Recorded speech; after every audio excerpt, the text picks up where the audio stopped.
Price the lord. ಇಂದಿನ ವಾಚನದ ಧ್ಯಾನಕ್ಕೆ ತಮಗೆಲ್ಲರಿಗೂ ಸ್ವಾಗತ. ನಿಮಗೆ ಶುಭವಾಗಲಿ. ಇಂದಿನ ವಾಚನದಲ್ಲಿ ಯೇಸು ಕ್ರಿಸ್ತರು ಜೀವಂತರಾಗಿ ಮಗ್ದಲದ ಮರಿಯಳಿಗೆ ಮತ್ತು ಇತರ ಮಹಿಳೆಯರಿಗೆ ಎದುರುಗೊಳ್ಳುವುದನ್ನು, ಯೇಸು ಅವರಿಗೆ ನಿಮಗೆ ಶುಭವಾಗಲಿ ಎಂದು ಹೇಳುವುದನ್ನು ನಾವು ಕಾಣ್ತೇವೆ. ಈ ಮಹಿಳೆಯರು ಯೇಸು ಕ್ರಿಸ್ತರ ಆಯೋಗದಲ್ಲಿ ಅವರ ಜೊತೆಗಿದ್ದರು. ಯೇಸುವಿನಿಂದ ಅವರು ಒಳಿತನ್ನು ಕಂಡಿದ್ದರು, ಅನುಭವಿಸಿದ್ದರು. ಯೇಸುವಿನ ಶಿಲುಬೆಯ ಯಾತನೆ, ಮರಣ ಅವರು ನೋಡಿದ್ದರು, ಹಿಂಬಾಲಿಸಿದ್ದರು. ಯೇಸು ಕ್ರಿಸ್ತರ ಸಮಾಧಿಯನ್ನು ಕೂಡ ಅವರು ವೀಕ್ಷಿಸಿದ್ದರು. ಯೇಸುವಿನ ಪಾರ್ಥಿವ ಶರೀರಕ್ಕೆ ಸುಗಂಧ ದ್ರವ್ಯಗಳನ್ನು ಲೇಪಿಸಲೆಂದು ಅವರು ಮುಂಜಾನೆಯಲ್ಲೇ ಹೋಗಿದ್ದರು. ಕಾರಣ ಅವರಿಗೆ ಯೇಸುವಿನ ಮೇಲೆ ಅಪಾರ ಪ್ರೀತಿ ಇತ್ತು. ಯೇಸು ಇಲ್ಲದೆ ಅವರ ಜೀವನ ಬರಿದಾಗಿತ್ತು. ಅವರು ದುಃಖಕ್ರಾಂತರಾಗಿದ್ದರು. ಯೇಸುವಿನಲ್ಲಿ ತಮ್ಮ ಜೀವೋದ್ಧಾರವಿದೆ ಎಂದು ಅವರು ನಂಬಿದ್ದರು.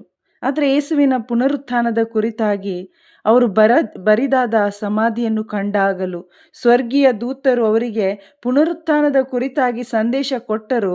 ಅವರು ನಂಬಲಿಲ್ಲ. ಭಯ ಮಿಶ್ರಿತ ಆನಂದದಿಂದ ಅವರು ಸಮಾಧಿ ಬಿಟ್ಟು ಶಿಷ್ಯರಿಗೆ ಸಂದೇಶ ಕೊಡಲು ಹೊರಡ್ತಾರೆ. ಆದರೆ ಯೇಸು ಅವರನ್ನು ಎದುರುಗೊಂಡು ಯೇಸುವಿನ ಪುನರುತ್ಥಾನ ಕಾಣುವ, ಕಣ್ಣಾರೆ ನೋಡುವ ಮೊದಲ ಸಾಕ್ಷಿಗಳವರಾದರು. ಆ ಮಹಿಳೆಯರು ಯೇಸುವಿನ ಹತ್ತಿರಕ್ಕೆ ಬಂದು ಅವರ ಪಾದಕ್ಕೆರಗಿ ಪೂಜಿಸತೊಡಗಿದ್ರು. ಯೇಸು ಅವರಿಗೆ ಭಯಪಡಬೇಡಿ, ನನ್ನ ಸಹೋದರರ ಬಳಿಗೆ ಹೋಗಿ ಅವರು ಗಲೀಲಕ್ಕೆ ಹೋಗಬೇಕೆಂದು, ಅಲ್ಲಿ ಅವರು ನನ್ನನ್ನು ಕಾಣುವರು ಎಂದು ತಿಳಿಸಿ ಎಂದರು. ಹೌದು ಪ್ರಿಯರೇ, ಯೇಸು ಕ್ರಿಸ್ತರ ಪುನರುತ್ಥಾನ ನಮ್ಮೆಲ್ಲರ ಜೀವಿತದ ನಂಬಿಕೆ, ನಿರೀಕ್ಷೆ ಆಗಬೇಕು. ಯೇಸು ಕ್ರಿಸ್ತರ ಪುನರುತ್ಥಾನ ಈ ಐತಿಹಾಸಿಕ ಒಂದು ಸಾಕ್ಷಿಯಾಗಿದೆ. ಅವರ ಒಂದು ಬರಿದಾದ ಸಮಾಧಿ, ಸ್ವರ್ಗೀಯ ಸಾಕ್ಷಿ ಕೂಡ ಆ ದೇವದೂತರು ಕೊಡುವಂಥದ್ದು ನಾವು ಕಾಣ್ತೇವೆ.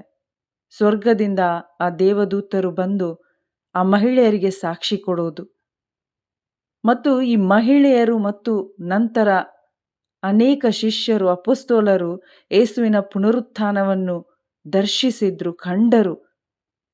ಯೇಸುವಿನ ಪುನರುತ್ಥಾನ ಇದೆ ಎಂದು ಇದೀಗಾಗಲೇ ಪ್ರವಾದಿ ದಾವೀದನ ಮುಖಾಂತರ ದೇವರು ಪ್ರವಾದಿಸಿದ್ರು.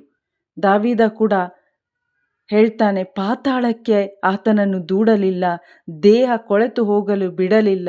ಪ್ರಭು ಇಹನು ನನ್ನ ಕಣ್ಮುಂದೆ ಸತತ, ನಾ ಹೆದರದಂತೆ ಆತನಿಹನು ಎನ್ನ ಹತ್ತಿರ. ಹರ್ಷಿಸಿತು ಎನ್ನ ಹೃದಯ, ತುಂಬಿ ತುಳುಕಿತು ಸಂತಸದಿಂದ ಎನ್ನ ನಾಲಿಗೆ.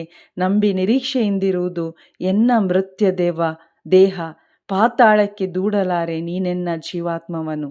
ಹೌದು, ಯೇಸು ಕ್ರಿಸ್ತರು ಪುನರುತ್ಥಾನರಾಗಿದ್ದಾರೆ. ಕ್ರಿಸ್ತ ಯೇಸುವಿನ ಪುನರುತ್ಥಾನ ಇಡೀ ಜಗತ್ತಿಗೆ ಶುಭ ತಂದಿದೆ. ನಮ್ಮೆಲ್ಲರಿಗೂ ವೈಯಕ್ತಿಕವಾಗಿ, ನನಗೂ ನಿಮಗೂ ಇದು ಶುಭ ತಂದಿದೆ. ನಿಮಗೆ ಶುಭವಾಗಲಿ. ಖಂಡಿತ ಇದು ಶುಭವಾಗಿದೆ. ಕಾರಣ ಯೇಸು ಕ್ರಿಸ್ತರ ಪುನರುತ್ಥಾನ ನಮ್ಮನ್ನು ನೀತೀಕರಿಸಿದೆ, ಪಿತನ ಸತ್ಸಂಬಂಧದಲ್ಲಿ ನಮ್ಮನ್ನಿರಿಸಿದೆ. ನಿತ್ಯಕ್ಕೂ ಅವರೊಂದಿಗೆ ಬಾಳುವ ಸೌಭಾಗ್ಯ ನಮಗೆ ನೀಡಿರೋದು ಯೇಸು ಕ್ರಿಸ್ತರ ಪುನರುತ್ಥಾನವಾಗಿದೆ. ಪ್ರಿಯರೇ, ಈ ಸತ್ಯ ಶುಭ ಸಂದೇಶ ನಮ್ಮಲ್ಲಿ ನಂಬಿಕೆ, ನಿರೀಕ್ಷೆಯನ್ನು ಉಂಟು ಮಾಡಲಿ ಮತ್ತು ನಮ್ಮೆಲ್ಲರಿಗೂ ಯೇಸು ಕ್ರಿಸ್ತರ ಪುನರುತ್ಥಾನ ಪ್ರಕಟವಾಗಲಿ. ಆಮೇನ್. Praise the lord.